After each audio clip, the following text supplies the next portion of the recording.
The ship drifted silently in the cold sea of stars, forgotten and broken, its hull scarred with the marks of battles long past. No lights flickered inside. No crew moved through its halls. Only silence filled the empty corridors, a silence heavy enough to crush the soul of anyone who dared to enter. But still, one man did. Commander Rylan was not a hero. He was a scavenger, a man who lived by searching through wrecks for anything of value. Yet as he stepped onto this ship, something about it felt different, like the air itself carried whispers, warning him to turn back. But he kept walking, his boots echoing against the metal floor, the sound strangely loud in the dead silence. He moved deeper into the vessel, past broken consoles and shattered glass, past empty rooms where shadows stretched too far. Every step felt heavier, like unseen eyes were watching him, following him from the corners.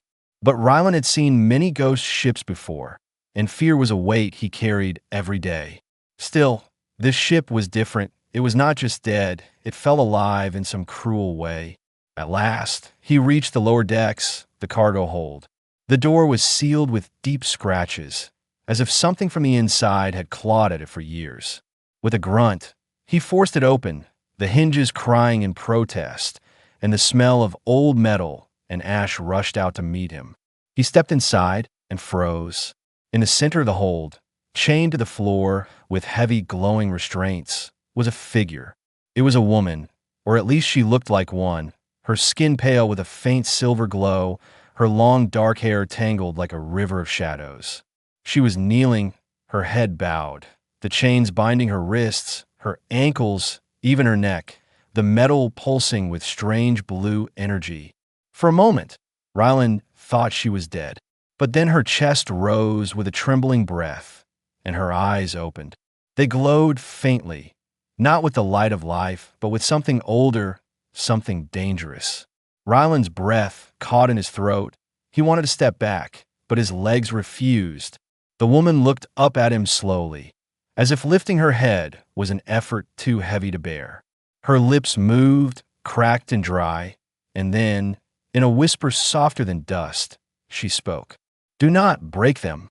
Her voice was weak, yet every word carried a weight that pressed against his chest. "The chains, they do not bind me for your sake. They bind me for yours." Rylan swallowed hard, his eyes darting to the restraints. They hummed faintly, carved with alien runes he could not read. He had seen many prisoners before, but never like this, never one held by chains that seemed alive. He took a cautious step closer, his voice low. "Who are you?"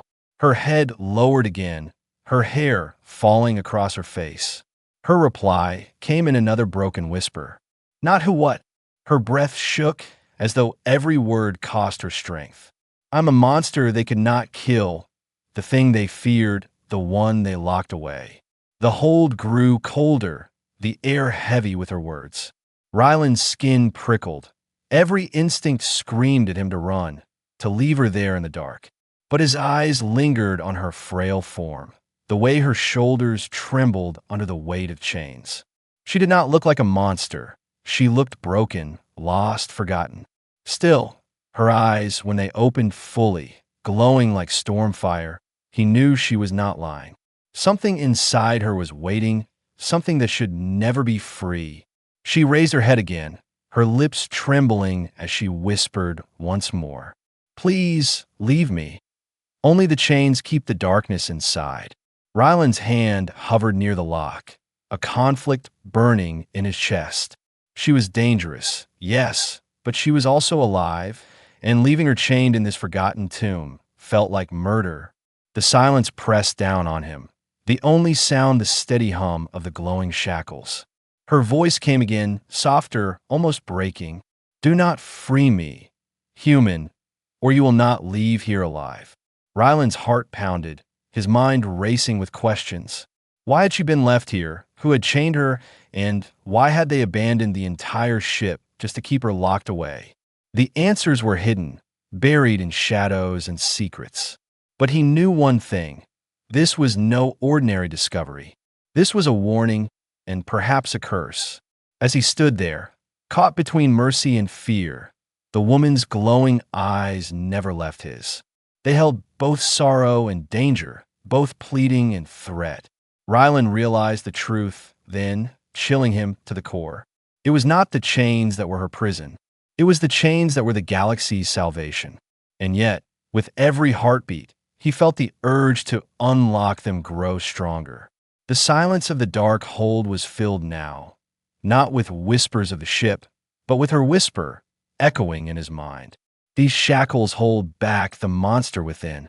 Rylan could not sleep that night, not with the memory of her whisper still haunting him. He had left the dark hold and sealed the door again, but her glowing eyes followed him in his mind, the way they seemed both pleading and dangerous at the same time. He had seen prisoners before, seen soldiers, seen killers, but never anyone who spoke of themselves as a monster. Never anyone who begged to remain chained. The ship's bridge was quiet as he searched through the old consoles, most of them dead and useless. But one terminal flickered weakly when he touched it, its alien symbols glowing faintly on the cracked screen. Rylan was no expert in their language, but scavengers learned tricks, and with the help of his worn translator pad, the words slowly took shape. They were logs, records of the ship's final days, and the more he read, the colder the air seemed to grow. The first entries spoke of a war, a brutal conflict against an enemy Rylan had never heard of. The crew had been ordered to transport a weapon, not a device, but a living being, a creation of their own making. The logs described experiments, failed trials, and at last success. Though success was written in fear, not triumph. They had forged something powerful, something that could not be controlled. And when it awoke, it tore through armies like fire through dry grass. The logs grew frantic then, the captain's words breaking with desperation. We cannot destroy it. We cannot kill her. The energy inside her feeds on destruction. The more she fights, the stronger she becomes. Only the chains hold her back. Only the bindings keep the galaxy safe. We must take her far, far away, and leave her where no one will ever find her. Rylan leaned back, his throat dry, the meaning clear. The woman in the hold was not simply a prisoner. She was a weapon, one so dangerous her own people had abandoned an entire ship just to keep her hidden. And yet, when he had seen her, she had looked fragile, broken, even afraid of herself. Could such a creature truly be the monster they described? Or had fear twisted the truth? He returned to the hold the next day, unable to stay away. The woman lifted her head when he entered, her eyes dim but watchful, as if she had expected him, as if she had been waiting. Rylan stood a few steps away, his voice steady though his heart raced. I found the logs. They say you are a weapon, that you cannot be killed, that you destroyed cities. Her lips parted slowly, her whisper dry as dust. They're not wrong, but they're not right either. She closed her eyes, as if remembering burned her.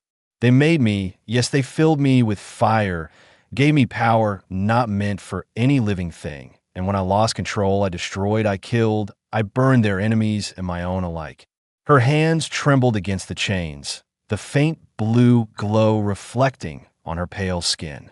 I begged them to end me, but they could not, so they bound me, buried me in chains and silence, left me to rot among shadows. Rylan's chest tightened, for in her words he heard not pride, but pain, not arrogance, but regret.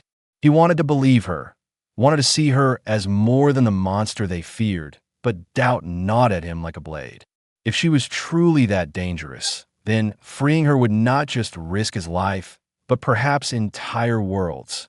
And yet, to leave her chained forever felt like a cruelty no soul deserved.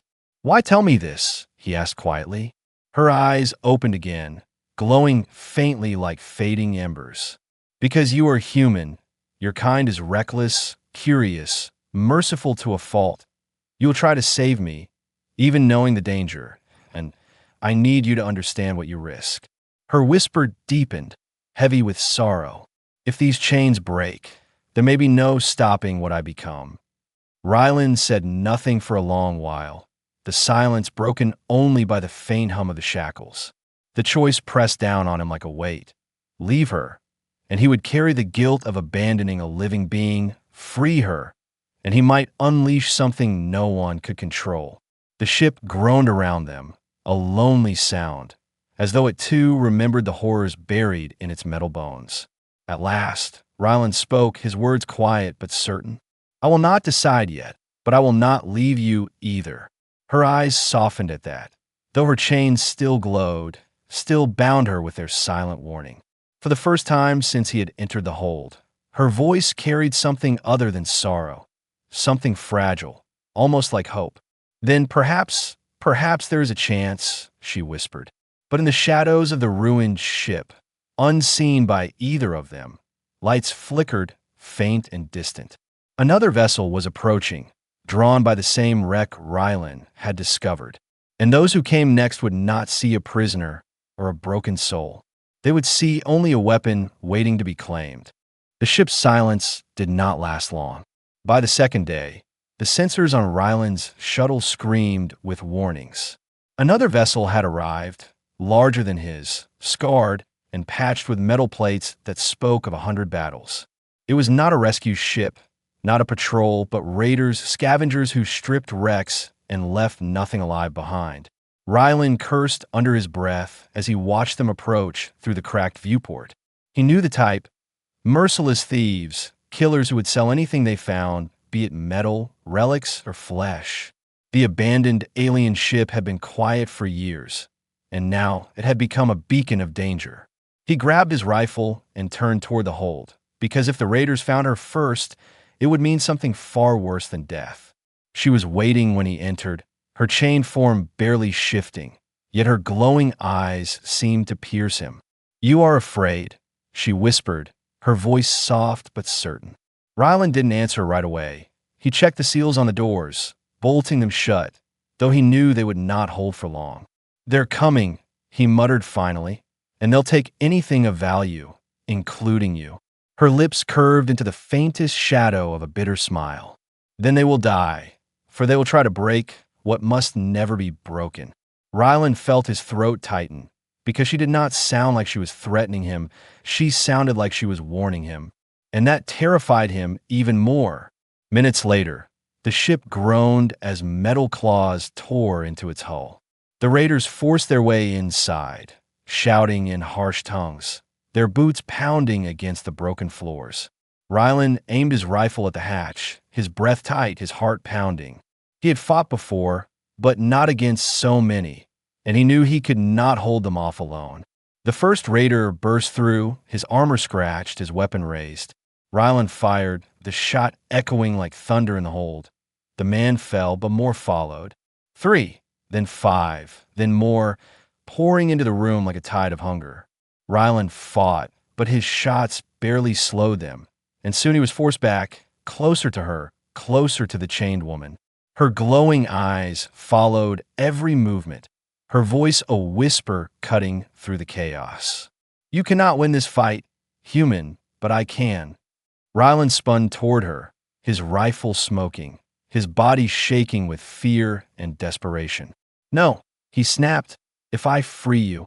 You do not need to free me, she interrupted, her whisper trembling, almost breaking. Break one chain, only one, and I will protect you. The raiders pressed closer, their laughter cruel, their weapons gleaming in the dark light. Ryland's hands shook as he looked between them and her, the weight of choice crashing down. If he released her even a little, would he unleash a monster, or would he save them both? He heard the chains hum, saw the faint blue fire dancing along their surface. Her eyes locked on his, fierce and desperate at once. Trust me, she breathed, or you die here. Ryland cursed under his breath and slammed his hand against the lock on one of the shackles. The metal groaned, sparks bursting as ancient energy flared. With a sharp crack, the chain on her right arm snapped free, and the entire hold seemed to shiver. The air grew heavier, colder, yet alive, as if the walls themselves were holding their breath. She moved then, not weak and broken as before, but swift, her freed arm rising like a storm. Blue fire surged from her skin, energy bursting outward in a wave that sent the raiders crashing back, their weapons clattering to the floor. The glow in her eyes deepened, burning bright and terrible, but when they turned toward Rylan, they softened, just enough to remind him she was still there.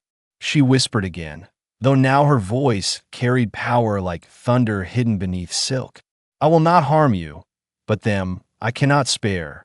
The battle was swift and brutal. The raiders screamed as they were hurled against walls, their armor cracking under the force of her unleashed energy. One tried to raise a blade, but it melted in his hands before he could swing. Another ran, only to be pulled back by invisible chains of fire that wrapped around his limbs and crushed him. Rylan could only watch, half in awe, half in horror, as the fragile woman he had found turned into something vast, unstoppable, and merciless. And yet, when the last raider fell, silence returned to the hold, broken only by the hiss of smoke and the crackle of fading energy. She sank back to her knees, her free arm trembling, her face pale with exhaustion. The glow in her eyes dimmed again, and for a moment she looked fragile once more. Rylan's breath caught as she turned to him, her voice weaker, softer. This is why they chain me. Every chain is a wall. Without them, the fire grows and one day will consume everything." Rylan stared at her, his chest tight, his hands shaking. He had freed only one chain, and already he had seen what she could do. She had saved him, yes, but at what cost? The hold still smelled of fire and blood, the walls scorched with her unleashed power. And he knew then, deep in his heart, that the first crack had been made, and nothing would ever be the same again. The smell of scorched metal lingered in the air, a bitter reminder of what had just happened. Rylan stood in the ruined hold, his rifle hanging useless at his side, his eyes locked on the woman who knelt among the broken bodies of raiders. Her freed arm trembled, sparks of blue energy still crackling faintly along her skin before fading into silence. The chains hummed low, almost as if they were alive, warning him, warning her, warning the world. For a long moment, neither of them spoke. Rylan's breath came rough, his chest tight, his mind torn between fear and gratitude. She had saved his life, yes, but the destruction she unleashed had been terrifying, merciless, unstoppable. He had seen soldiers, weapons, machines of war, but nothing compared to the raw power she carried inside her. And this had been only with one shackle broken. At last, her glowing eyes lifted to meet his. "They will come again," she whispered, her voice tired, hollow, yet steady.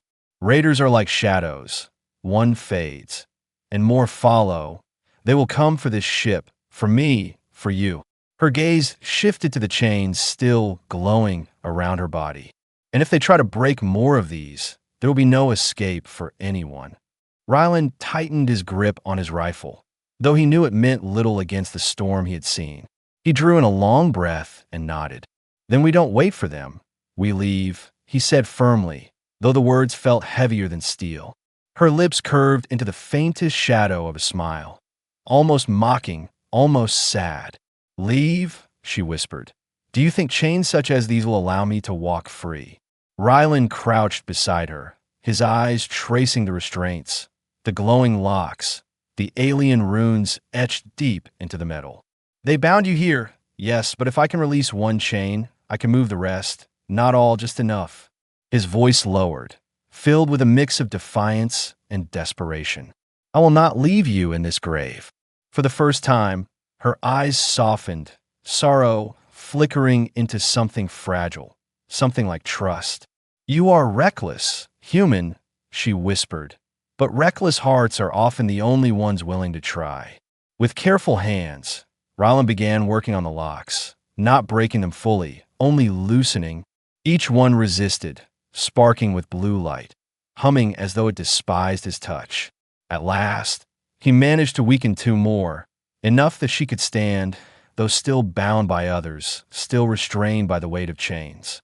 She rose slowly, her movements graceful and heavy at once, like a queen wearing both crown and shackles. Together, they moved through the corridors. The ship moaned around them, its ancient bones creaking as if warning them not to disturb its long sleep. But Rylan kept moving, guiding her through shadowed halls, past broken doors and silent chambers. Every step echoed like a drumbeat in the dark, the chains clinking softly as she walked beside him. Her voice came quietly, almost lost in the silence. These bindings do not only weaken me, they protect me. He glanced at her, frowning. Protect you? Her eyes glowed faintly as she answered. Yes, when too many break, the fire inside me grows. It whispers, it pushes, it wants to consume. The chains keep it silent without them.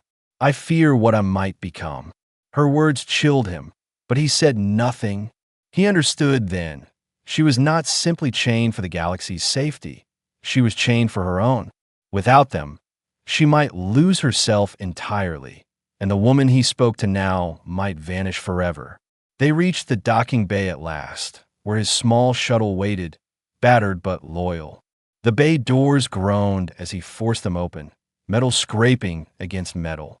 But before they could step inside, alarms blared across the wreck, red lights flickering weakly as the sound echoed through the corridors. Another ship was approaching, and this one was far larger than the raiders. Rylan cursed under his breath, his hands tightening on his rifle. They found us faster than I thought, he muttered. She tilted her head, her glowing eyes watching the distant shadows beyond the viewport. They are not scavengers this time, she whispered, her voice low and certain. They are hunters. The engines of the enemy ship roared outside, shaking the wreck as docking clamps slammed into place. Rylan hurried her into the shuttle, sealing the hatch, his heart racing with dread. He fired the engines, the roar filling the bay as fire lit beneath the small craft. The docking clamps resisted, groaning as if the enemy ship itself was trying to hold them prisoner. But with a final surge, the shuttle tore free, sparks flying as it ripped away from the wreck. Through the viewport, Rylan saw the hunt. Air's vessel looming, massive and armed, its shadow stretching across the stars.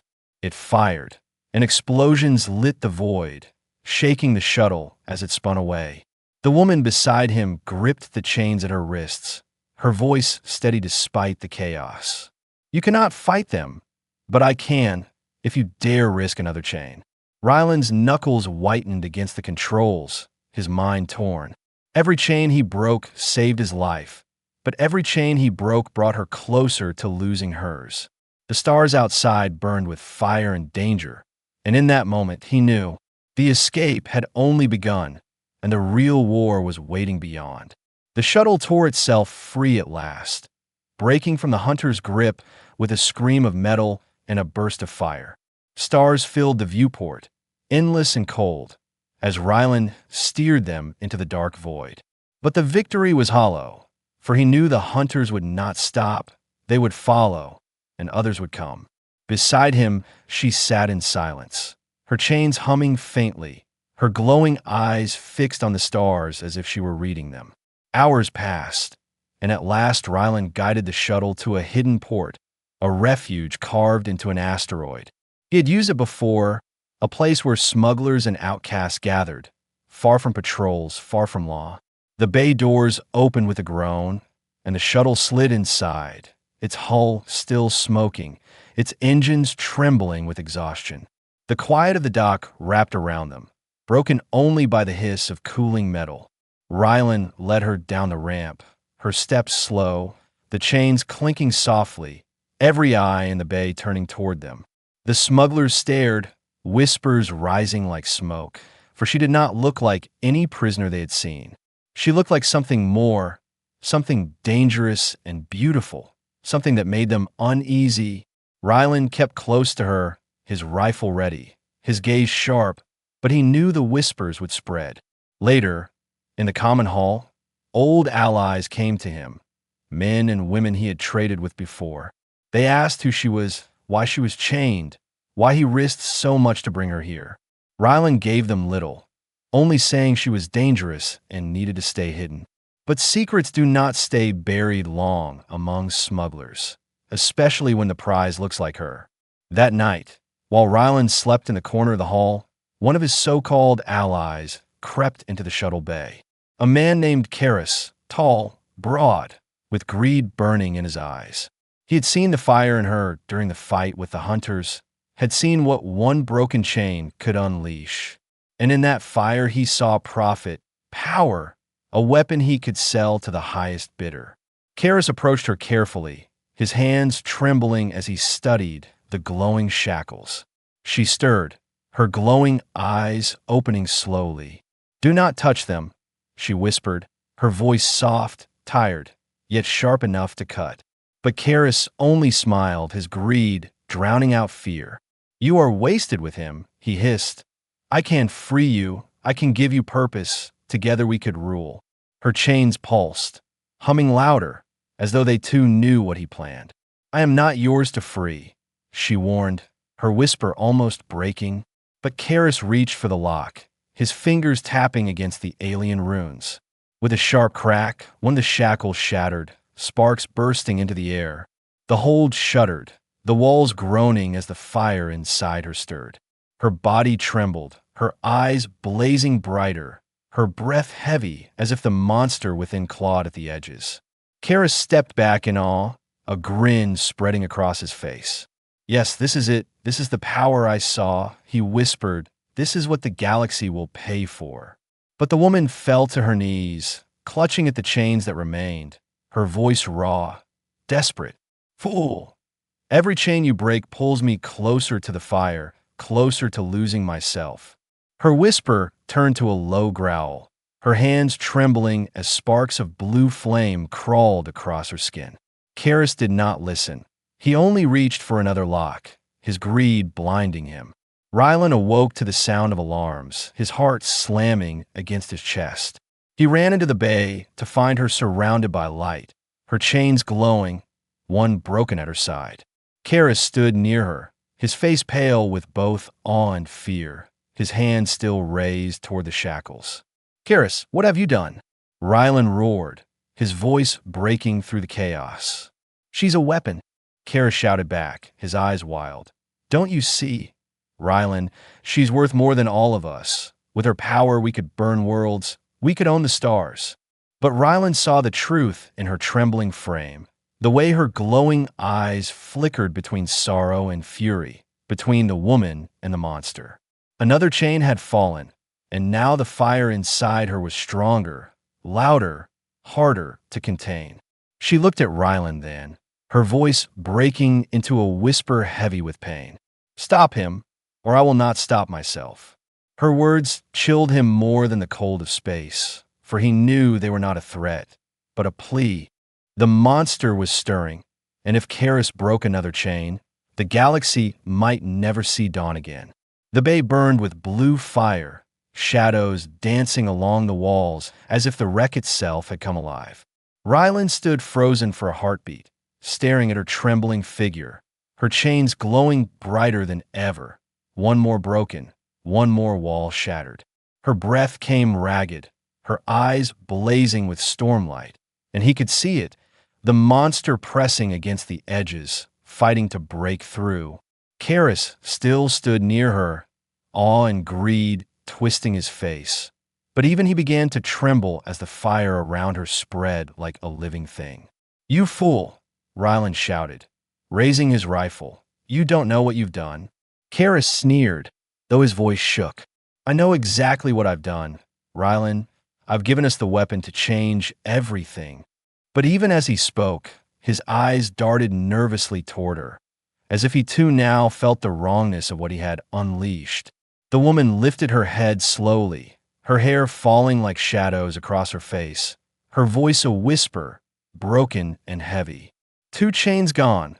The fire sings louder now. It calls me, it pulls me." Her hands trembled against the bindings that still remained, her body shaking as though every muscle fought a battle unseen. "I cannot hold it much longer," she whispered. "Stop him, or stop me." Karis stepped closer, mad courage driving him, his hand reaching for another shackle. But this time, Ryland moved faster, slamming the butt of his rifle into Karis's chest. knocking him back hard against the wall. Karis gasped, fury flashing in his eyes. You're protecting her? Protecting this thing? She's not a woman, Rylan. She's a weapon. She's the end of everything. Rylan's rifle trembled in his grip, his heart pounding like war drums. She saved me, he spat back.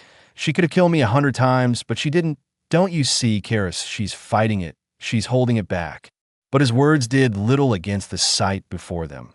The air thick with energy, the floor trembling beneath their feet.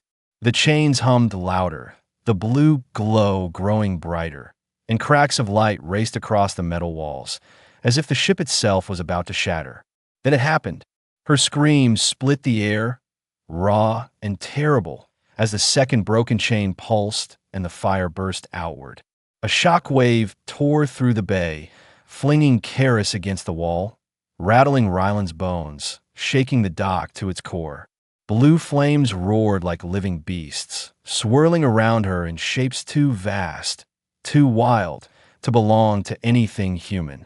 Her eyes blazed with power, yet within them flickered something else. Fear, sorrow, a desperate plea for control. Rylan, she whispered, though her voice was now layered with echoes, as if two beings spoke through one throat. Help me, or in me. The fire surged, tendrils of light tearing through steel, melting panels, splitting the floor. Karis screamed and tried to crawl away, his greed drowned by terror, his voice breaking. She's going to kill us all. Do something. But Rylan did not raise his weapon against her. Not yet. Not when her glowing eyes still searched for him in the storm. He took a step closer, the heat burning his skin, the air pressing against him like stone. You are more than this, he shouted, his voice raw, desperate. You told me you feared the fire, that the chains protect you. Then fight it, damn it, fight it. Her body shook violently, her hands clutching the remaining shackles, her lips trembling as she whispered.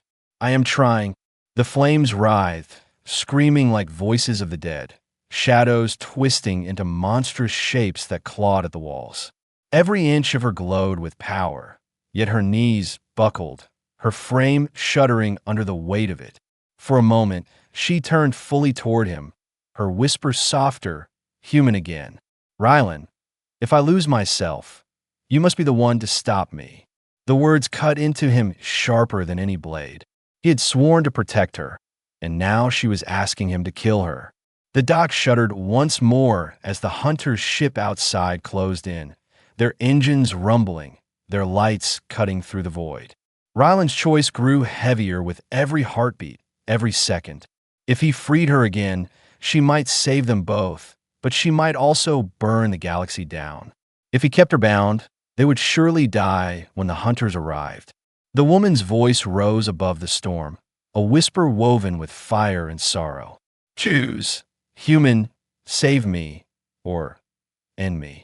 The bay shook, as if the universe itself waited for Rylan's answer.